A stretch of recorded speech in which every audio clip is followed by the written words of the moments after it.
Bonjour à tous. Alors dans le cadre de cette nouvelle vidéo, je vais revenir aux différentes catégories que j'ai évoquées assez rapidement dans une petite vidéo précédente. Et à votre demande, je vais donc rentrer un peu plus dans le détail de chacune d'entre elles pour faire un peu un état des lieux de ce qui se passe quand on se situe dans telle ou telle catégorie, de manière à ce que vous puissiez un peu mieux identifier quelles seraient les réflexions à mettre en place. Alors je ne parle pas de plan d'action, je ne parle pas de moyens pour accéder, mais réellement effectivement de clarifier cet état des lieux. Pour nous aider à cette explication, je vous joins une petite présentation, un petit schéma pour identifier ces 4 catégories. Et donc, comme vous pouvez le voir sur ce schéma, il y a 2 axes, la partie plaisir au travail et puis la partie économique de l'entreprise. J'insiste sur cette partie économique de l'entreprise, puisque effectivement, suite au contexte du confinement, c'est bien l'objet de mes différentes vidéos jusqu'à présent, c'est-à-dire qu'au sortir du confinement, la donne du marché du travail sera bien différente et par conséquent, la partie économique de l'entreprise, c'est un point important à intégrer dans votre réflexion. Alors, dans un premier temps, je vais revenir donc sur chacune des catégories pour identifier quel était le ressenti et voilà, les émotions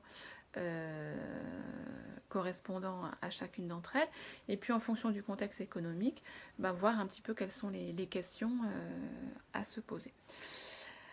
Première catégorie, donc ce sont les personnes qui, comme vous le voyez, sont des personnes qui sont dans le plaisir au travail et ce, dans une entreprise pour laquelle il n'y a pas de difficultés majeures économiques. Malgré le contexte, il y a quelques secteurs quand même, heureusement, qui vont ne pas avoir été trop impactés et qui vont permettre à tout à chacun de rester dans cette projection. Donc ce sont des personnes qui ont plaisir dans leur fonction au quotidien, qui viennent tous les matins avec enthousiasme, avec de l'énergie, avec l'envie de s'investir, beaucoup de créativité. Ce sont des personnes qui vont être aussi dans l'innovation, dans l'expérimentation, dans vouloir apporter à l'entreprise pour être dans cette dynamique positive. Ce sont des personnes qui se projettent d'un point de vue professionnel, donc en termes d'évolution ou tout simplement sur le temps, sur la durée. Et donc voilà, toute cette dynamique-là positive amène justement à la bonne spirale de réussite. Et donc, ce sont les personnes que je vais dire alignées avec leur poste et qui plus est alignées avec leur entreprise dans laquelle ils s'y retrouvent, une entreprise qui a les mêmes valeurs, etc. Et donc, là, les personnes qui sont dans cette situation-là, il y a juste à profiter et à être conscient de la chance dans laquelle la chance que vous avez tout simplement d'être entre guillemets bien dans vos baskets, de vous sentir utile et d'être apprécié à votre valeur et de pouvoir effectivement vous projeter sur du long terme et dans cette fonction et dans cette entreprise. La deuxième catégorie, ce sont des personnes qui aussi sont dans le plaisir au travail, donc avec toujours ce même enthousiasme, etc., mais qui effectivement vont se trouver, elles, confrontées à l'entreprise qui va être fortement fragilisée de par le contexte. Et cette fragilité économique va amener de ce fait-là l'entreprise à aborder et à devoir construire demain différemment. Alors ça peut être par de nouvelles stratégies, ça peut être par de ce fait-là des métiers qui vont devoir évoluer, qui vont devoir s'adapter. Ça peut être aussi par des décisions un petit peu plus compliquées de devoir se séparer de certaines catégories de personnes. Et donc, voilà, c'est des entreprises qui vont amener à voir le climat social se dégrader, des tensions, des pressions, donc des tensions entre les collègues, des pressions de la part de potentiellement la hiérarchie. Et donc, ça va fragiliser tout un chacun dans sa tenue de fonction. Et donc là, il va falloir bien se poser sur le fait que ce n'est pas votre fonction qui ne vous correspond plus, mais c'est le contexte économique qui vous fait vous poser des questions sur potentiellement votre projection dans l'entreprise. Et voilà, alors soit en fonction aussi de votre situation personnelle, hein, bien évidemment, soit vous prenez l'impulsion de dire, ben voilà, je me mets en veille du marché de l'emploi pour voir dans les autres secteurs qui, eux, ont été moins impactés ou au contraire, qui vont être en pleine croissance parce que la donne économique va être différente. Et auquel cas, est-ce que mon métier peut se transposer dans ces secteurs-là ? Ou est-ce que je suis dans une nature de me dire, c'est un mauvais cap à passer, l'entreprise va mettre en œuvre des actions, je vais m'adapter et on verra bien. Donc, voilà, en fonction de sa personnalité aussi, il sera important de bien mesurer ces deux éléments-là. La troisième catégorie, on va être sur des personnes qui à la fois s'interrogent sur leur fonction et éprouvent un mal-être professionnel, voire une souffrance au travail, et qui plus est dans un contexte économique qui est compliqué. Et donc là, quand je parle de mal-être, ça va être des personnes qui vont avoir le nœud dans l'estomac, la fameuse boule dans la gorge, qui vont avoir du mal à reprendre le travail le lundi matin, qui vont s'interroger au quotidien sur le sens de leur travail, qui vont avoir beaucoup moins d'énergie, beaucoup moins envie d'apporter, beaucoup vont faire spontanément le minimum qui leur est demandé, mais voilà, vivre un petit peu au jour le jour, subir les choses, et donc dans une spirale un peu de végétation,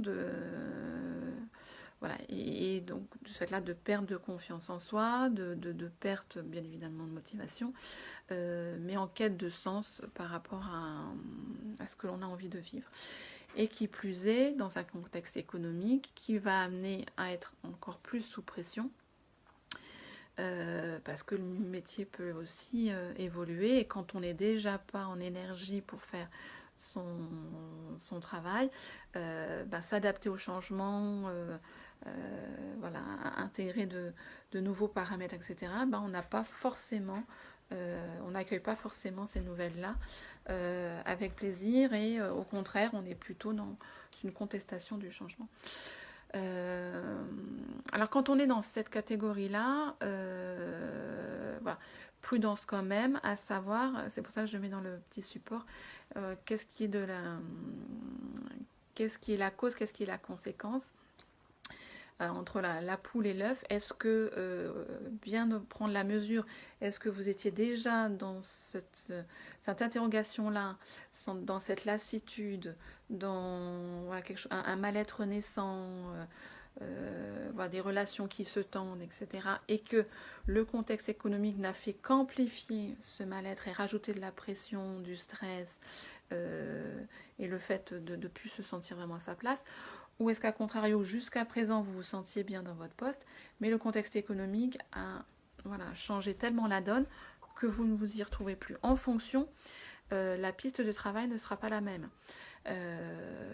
Dans le premier cas, déjà l'emploi, le poste vous ne convenez plus, et ça s'est accéléré avec. De ce fait-là, on sera peut-être plutôt effectivement sur quel est le poste dans lequel je me retrouve, qu'est-ce qui aurait du sens, etc. Et donc potentiellement envisager une nouvelle trajectoire professionnelle. Dans le deuxième cas, c'est peut-être de se dire mon poste me plaisait, mais le contexte économique fait que, et auquel cas plutôt ça rejoint plutôt la deuxième catégorie, qui est de se dire il y a peut-être une autre entreprise dans ce secteur-là ou dans un autre secteur qui n'a pas été fragilisé, qui pourrait me correspondre, et auquel cas on est plutôt dans la transposition sur une autre entreprise. Le troisième, et donc la quatrième catégorie, voilà, on y arrive. La quatrième catégorie, c'est la catégorie où on ne se sent plus à sa place, on est aussi vraiment dans un mal-être, voire dans une souffrance au travail, parce que on n'a plus de plaisir au quotidien dans son travail, on est plus que sur de la lassitude, hein. On n'a plus envie de s'investir, on vit les journées les unes après les autres, on subit sa journée, on n'est carrément plus dans la notion d'énergie, de créativité, d'innovation, etc. Et pour autant, on est dans une entreprise qui, elle, est dans une bonne dynamique, pour qui voilà, l'activité perdure, et au contraire, il y a plutôt voilà, une stabilité économique, une pérennité professionnelle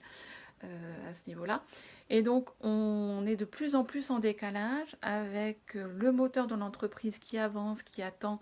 de l'implication de ses salariés, voilà, d'adhérer à la stratégie, de s'investir, de réfléchir. Et voilà, il y a un décalage qui se crée. Et de ce fait-là, quand il y a un décalage qui se crée, ben, il y a de ce fait-là, il y a des nouvelles tensions, parce qu'effectivement, vous ne répondez plus aux attentes de l'entreprise, aux attentes de la mission. Et donc, on commence peut-être à être pour certains sur, voilà, peut-être sur du disciplinaire. Donc, avant d'arriver à ce schéma-là, ben voilà, c'est peut-être plus raisonnable de se poser les bonnes questions, parce que quand voilà, on subit les choses et qu'on reste passif sur cette situation-là, ben c'est les autres qui décident pour vous, et pour le coup, par rapport à la perte de confiance, ben c'est d'autant plus difficile à se reconstruire si on s'est laissé envahir par les émotions, si voilà, on s'est laissé apposer une étiquette voilà, la hiérarchie vous a identifié comme étant voilà, plutôt en grande difficulté, et puis plus moteur, et donc de ce fait-là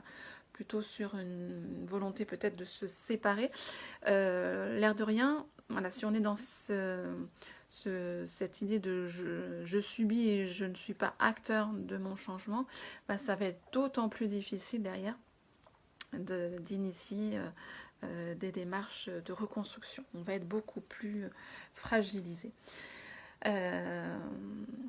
Alors moi, je me trouvais dans cette situation-là, hein, pour témoigner un petit peu de mon expérience. Je me trouvais dans cette situation-là de je ne me sens plus à ma place, je me sens plus capable de faire la mission telle que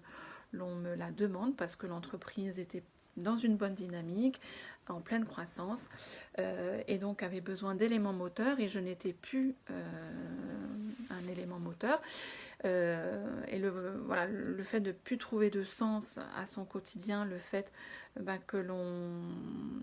véhicule une image d'une personne effectivement qui est là sans être là, j'ai préféré être actrice de mon changement, plutôt que de finir par être pointée du doigt et que l'expérience avec mon employeur se termine mal. Donc voilà, je suis allée, alors par contre, je suis allée un peu trop rapidement, parce que je n'avais peut-être pas pris assez de temps pour me poser. J'ai pris trop rapidement une décision qui a été de me dire, je vais faire la même mission, mais dans un autre environnement, et un environnement qui aura du sens. Donc voilà, je suis restée sur la même fonction, dans un environnement complètement différent, un nouvel environnement. Et pour le coup, ça ne l'a pas fait non plus, parce que je n'avais pas forcément pris le temps de rentrer dans le détail de tous les attendus de ma fonction. Et finalement, ce que je n'aimais pas faire dans mon ancienne entreprise, je n'aimais toujours pas le faire, même dans un environnement qui était différent, et même dans un environnement qui spontanément avait à terme beaucoup plus de sens pour moi. Et donc, c'est par cette deuxième étape que j'ai réalisé qu'il fallait que je décortique plus en détail ma mission, et que j'identifie réellement ce qui me plaisait de faire dans ma mission, et c'est ce qui m'a amené à, effectivement, sous un effet entonnoir, à me diriger vers une nouvelle trajectoire professionnelle qui a été, en l'occurrence, l'accompagnement, comme vous l'aurez compris, l'accompagnement professionnel. Mais donc tout ça pour dire qu'effectivement, attention, à partir du moment où on arrive à identifier dans quelle catégorie l'on se situe, ensuite le plan d'action et les moyens, ça nécessite du temps. Et il faut intégrer que quand on est dans la construction d'une nouvelle trajectoire professionnelle, Le temps est un facteur de succès. Alors ça peut être très frustrant, voilà, de se dire voilà, que ça prend du temps, on a envie de changer vite, on a envie de passer à autre chose. Voilà, on idéalise aussi peut-être certaines choses qu'on ne maîtrise pas pleinement. Et donc, si on va trop vite, ben, on risque de se tromper de direction et on risque de retomber dans des mêmes schémas, alors que voilà, la réflexion et la prise de temps ben, va vous permettre de mieux analyser quelles vont être les pistes de réflexion et les pistes de travail pour mieux identifier ben, quel serait votre travail idéal demain pour gagner justement ben, ce côté plaisir au travail, tout en ayant la sérénité d'être dans un secteur ou dans une entreprise qui effectivement qui est plutôt saine économiquement et dans lequel vous allez pouvoir vous projeter. Voilà, donc ça c'est important et voilà, j'insiste sur cette notion de temps et pas de précipitation. Il n'y a jamais vraiment de bonnes décisions quand elles sont prises avec précipitation. Voilà, j'espère qu'après cette petite vidéo et à l'aide du schéma, avoir été un petit peu plus complète et de ce fait-là plus constructive dans votre première réflexion qui est d'identifier quelle est votre situation. Voilà, je vous dis à bientôt, au plaisir d'une prochaine vidéo.